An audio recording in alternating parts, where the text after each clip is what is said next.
नारद जी युधिष्ठिर से कह रहे हैं कि यह मनुष्य शरीर रूप रथ जब तक अपने बस में है और इसके इंद्रिय मन आदि सारे साधन अच्छी दशा में विद्यमान हैं,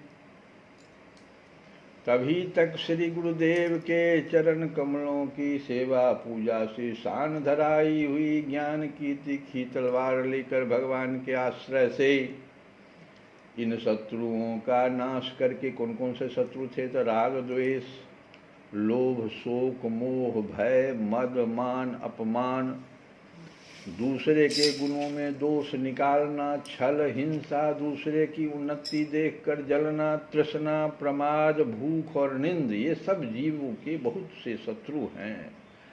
तो ज्ञान गुरु की सेवा, गुरुदेव के चरण कमलों की सेवा पूजा से शान धराई हुई ज्ञान की तीखी तलवार लेकर भगवान के आश्रय से, फिर भगवान का कृपा भी चाहिए, इन शत्रुओं का नाश करके अपने स्वराज्य सिंहासन पर विराजमान हो जाए और फिर अत्यंत शांत भाव से इस शरीर का भी परित्याग कर दें। अगर ऐसा नहीं करेंगे तो तनिक भी प्रमाद हो जाने पर ये इंद्रिय रूप दुष्ट घोड़े जिस पर आप सवार हैं, रथ पर सवार है और इंद्रिय मन ये सब जो घोड़े सब चला रहे हैं, भाग रहे हैं, तो ये जो इंद्रिय रूप दुष्ट घोड़ा जो है और उनसे मित्रता रखने वाला के है, घोड़ा से मित्रता रखता है बुद्धि रूपी सारथी, रथ का स्वामी जीव को उल्टे रास्ते ले जाकर, ये बुद्धि क्या करेगा, घोड़ा को इधर घुमा देगा, उल्टा रास्ता, अध्यात्म के रास्ता की ओर नहीं, संसार के रास्ता की ओर घुमा देगा। अब विषय रूपी लुटेरों के हाथों में डाल देंगे। अब वे डाकू, फिर जो विषय रूपी लुटेरे डाकू है, वे डाकू सारथी और घोड़ों के सहित इस जीव को मृत्यु से अत्यंत भयावने घोर अंधकार में संसार के कुएं में गिरा देंगे।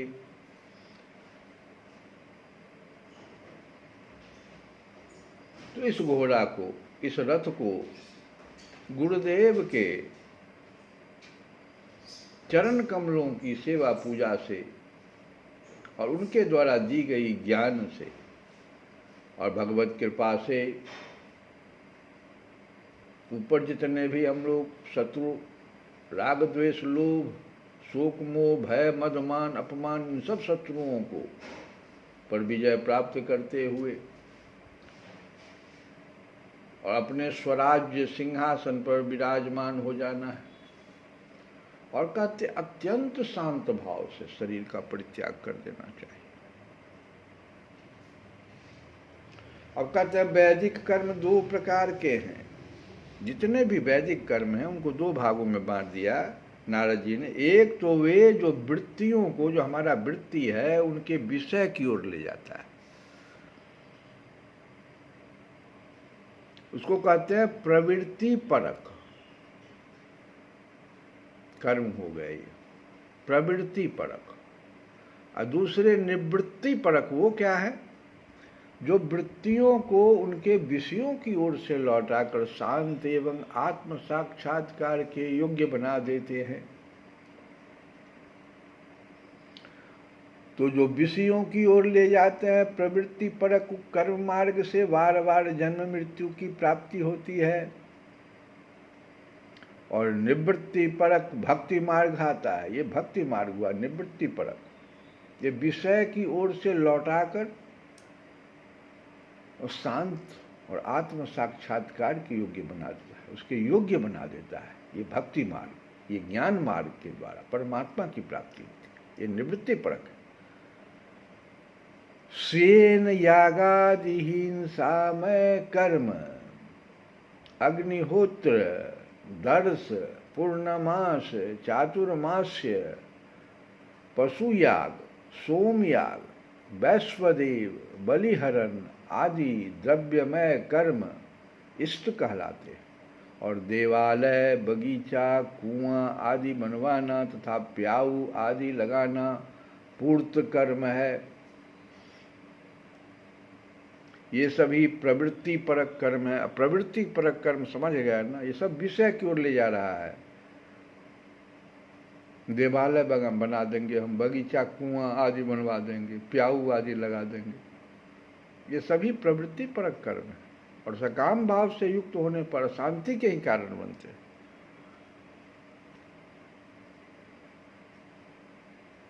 देवालय बना देंगे और उस प्रकार का वो जो हिंसा में कर्म सब जो होता है, बलि चढ़ाना और भी जो जैसे चातुर्मास्य, सोमयाग, वैश्वदेव, बलिहरण, ये सब जितने भी हैं द्रव्यमय कर्म जितने हैं सब प्रवृत्ति परक है। और प्रवृत्ति परायण पुरुष मरने पर, अब अगर आप मान लीजिए प्रवृत्ति परक कर्म करते हैं तो प्रवृत्ति परायण पुरुष हो गए, तो मरने पर चरु, पुरोडास आदि यज्ञ संबंधी द्रव्यों के सूक्ष्म भाग से बना हुआ शरीर धारण कर धूमाभिमानी देवताओं के पास जाता है। फिर क्रमशः रात्रि, कृष्ण पक्ष और दक्षिणायन के अभिमानी देवताओं के पास जाकर चंद्रलोक में पहुंचता है और वहां से भोग समाप्त होने पर अमावस्या के चंद्रमा के समान क्षीण होकर वृष्टि द्वारा क्रमशः औषधि, लता, अन्न और बीज के रूप में परिणत होकर पितृयान मार्ग से पुनः संसार में ही जन्म लेता है। ये प्रवृत्ति परायण जो कर्म है, इनका ये फल है, देख लो। भोग समाप्त हो गया, चंद्रलोक तक पहुंच गए, धूमाभिमानी देवताओं के पास भी पहुंच गए, लेकिन भोग समाप्त होने पर अमावस्या के चंद्रमा के समान क्षीण होकर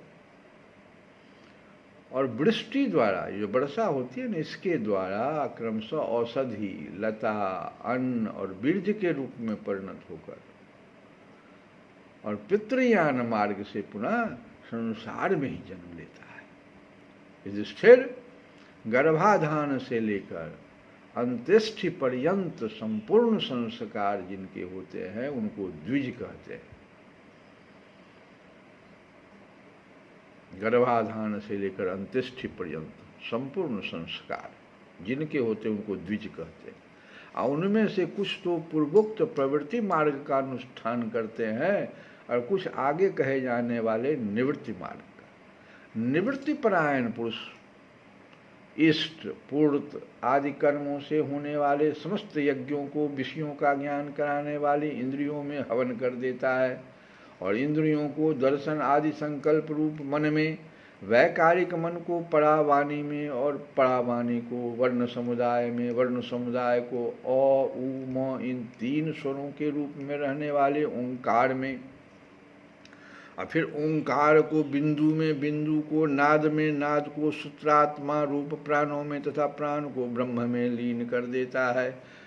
वह निवृत्ति निष्ठ ज्ञानी क्रमशः अग्नि, सूर्य, दिन, सायंकाल, शुक्ल पक्ष, पूर्णमासी और उत्तरायण के अभिमानी देवताओं के पास जाकर ब्रह्मलोक में पहुंचता है और वहाँ के भोग समाप्त होने पर वह स्थूलोपाधिक विश्व अपनी स्थूल उपाधि को सूक्ष्म में लीन करके असूक्ष्मोपाधिक तेजस हो जाता है और फिर सूक्ष्म उपाधि को कारण में लेकर के कारणोपाधिक प्राज्ञ रूप से स्थित होता है। फिर सबके साक्षी रूप से सर्वत्र अनुगत होने के कारण साक्षी के ही स्वरूप में कारणोपाधिका लय करके तुरीय रूप से स्थित होता है। इस प्रकार दृश्यों का लय हो जाने पर वह शुद्ध आत्मा रह जाता है।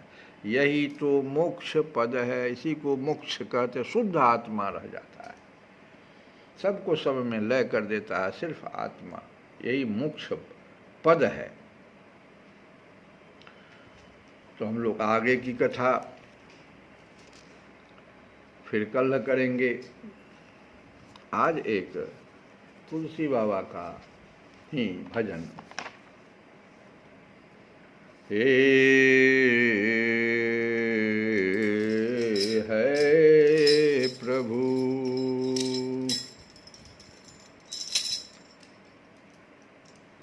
हे प्रभु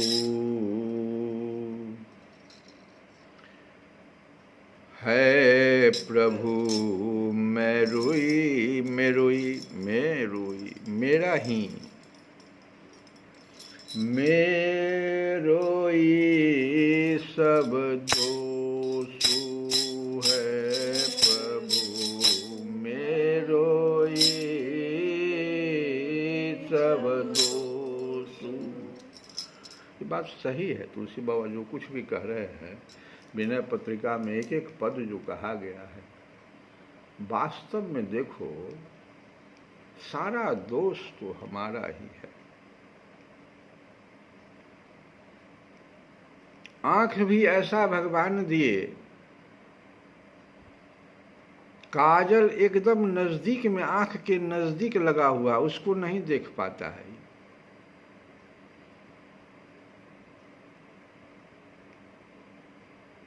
लेकिन दूसरे के शरीर में कहाँ दोष है, उसको तो एकदम जैसे लगता है ना, सूक्ष्म से सूक्ष्म दोष को जाकर के वो देख करके और उसको खूब बघाड़ता है।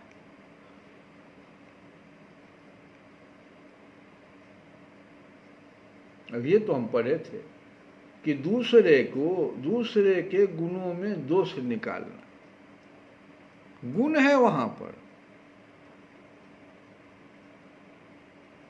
ये वहां भी दोष निकालते।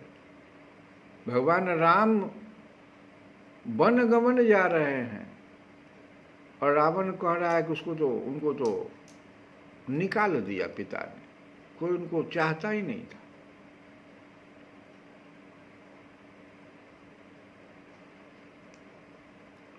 तो वही तुलसी बाबा कहते हैं कि हे प्रभु, सब दोष मेरा ही तो है, आप तो शील के समुद्र,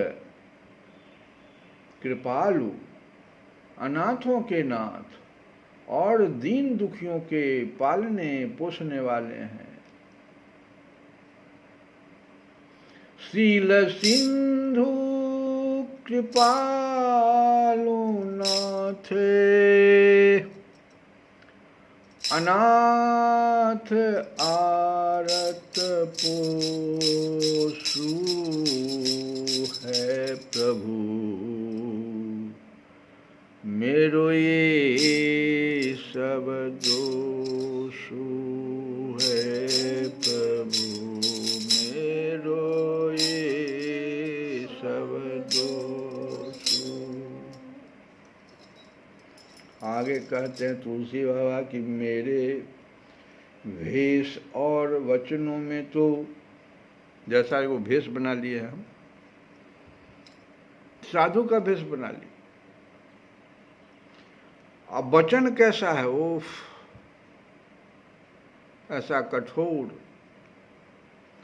तो मेरे भेष और वचनों में तो वैराग्य दिखता है, उससे ऊपर पहुंच गए तुलसी बाबा। कहते हैं भेष भी अच्छा है, वचन भी अच्छा है, वैराग्य दिखता है वहां उपदेश देने के लिए।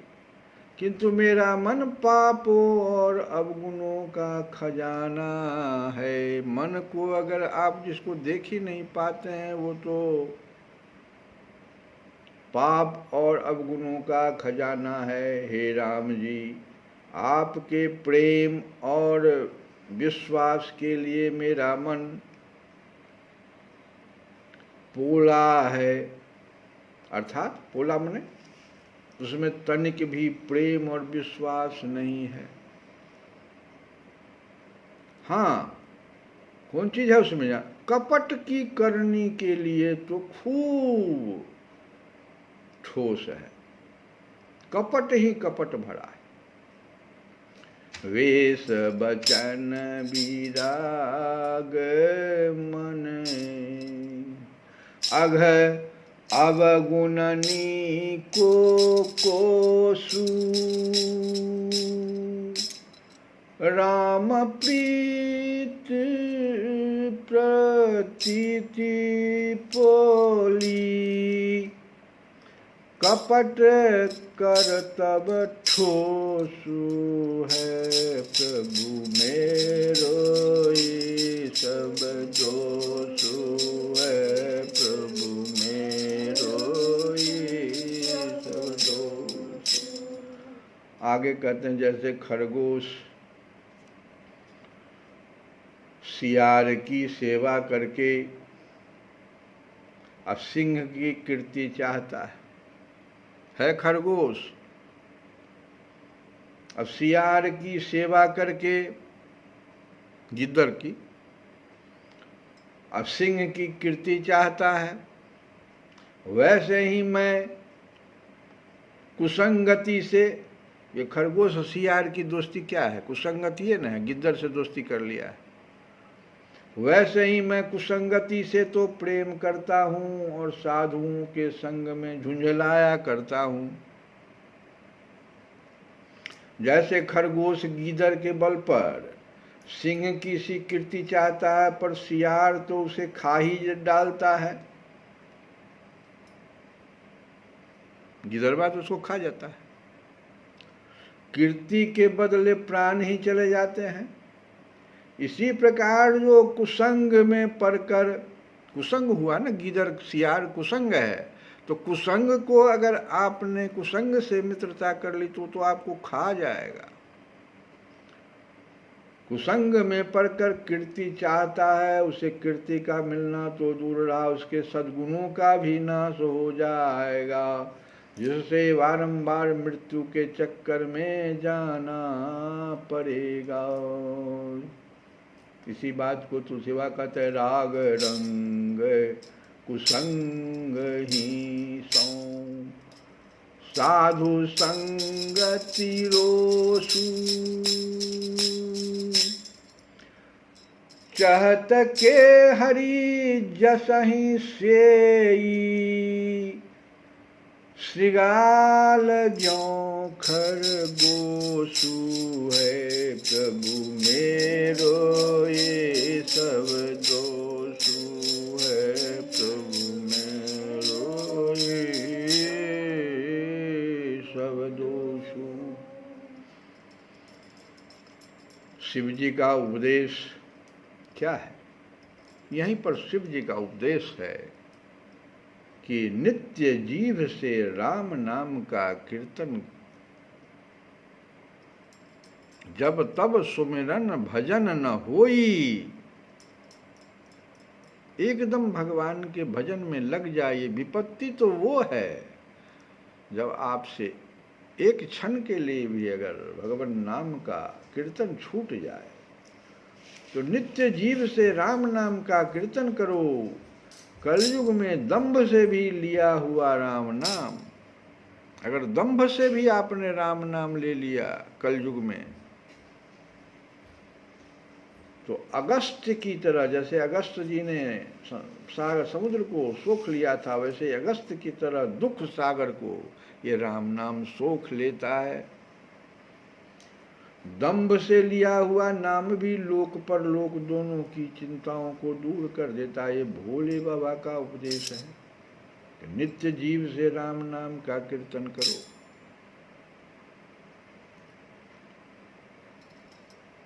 शंभु सिखवन रमन हूँ नितय, शंभु सिखवन, भोले बाबा सिखा रहे हैं कि शंभु सिखवन रमन हूँ, रसन हूँ नितय, राम नाम ही घोषु, दंभ हूँ कलिरी नाम कुंभ जय, सोच सागर सोसु है प्रभु मेरो ये सब दोषु। और अंतिम पंक्ति में तुलसी बाबा कहते हैं कि मोद मंगल मूल अति अनुकूल निज निर्जोषु, मोद मंगल मूल अति अति अनुकूल निज निर्जोसु राम नाम प्रभाव सुनि तुलसी हूँ परम परितोषु है प्रभु मेरो ये सब दोषु है प्रभु मेरो ये सब दोषु। वह राम नाम आनंद और कल्याण की जड़ है, मोद मंगल मूल अति अनुकूल निज निर्जोसु। जो राम नाम आनंद और कल्याण की जड़ है। श्री राम नाम अपने लिए ऐसा अत्यंत अनुकूल है कि जिसकी किसी अनुकूलता से तुलना नहीं हो सकता है। दुनिया की जितनी भी अनुकूलता है, ये राम नाम की अनुकूलता बहुत लाखों करोड़ों गुना अधिक है इससे। क्योंकि भोले बाबा कह रहे हैं कि ये दुख सागर को सोख लेता है। तो राम नाम का ऐसा प्रभाव सुनकर, ये जो तुलसी बाबा ने भोले बाबा से ऐसा प्रभाव जब सुना, तो ऐसा प्रभाव सुनकर तुलसी को भी परम संतोष है, क्योंकि यही उसका अवलंबन है प्रभु मेरो ये सब दोषु है प्रभु मेरो ये सब दोषु। श्री राम जय राम जय जय राम, श्री राम जय राम जय जय राम, श्री राम जय राम जय जय राम, श्री राम जय राम जय जय राम, श्री राम जय राम जय जय राम, श्री राम जय राम जय जय राम, श्री राम जय राम जय जय। ओहो श्री राम जय राम जय जय, श्री राम जय राम जय जय राम, श्री राम जय राम जय जय राम, श्री राम जय राम जय जय राम, श्री राम जय राम जय जय राम, श्री राम जय राम जय जय राम, श्री राम जय राम जय जय राम, श्री राम जय राम जय जय राम, ओहो श्री राम जय राम जय जय राम, श्री राम जय राम जय जय राम। हे प्रभु मेरो ये सब दोषु। श्री कृष्ण गोविंद हरे मुरारे, हे नाथ नारायण वासुदेव।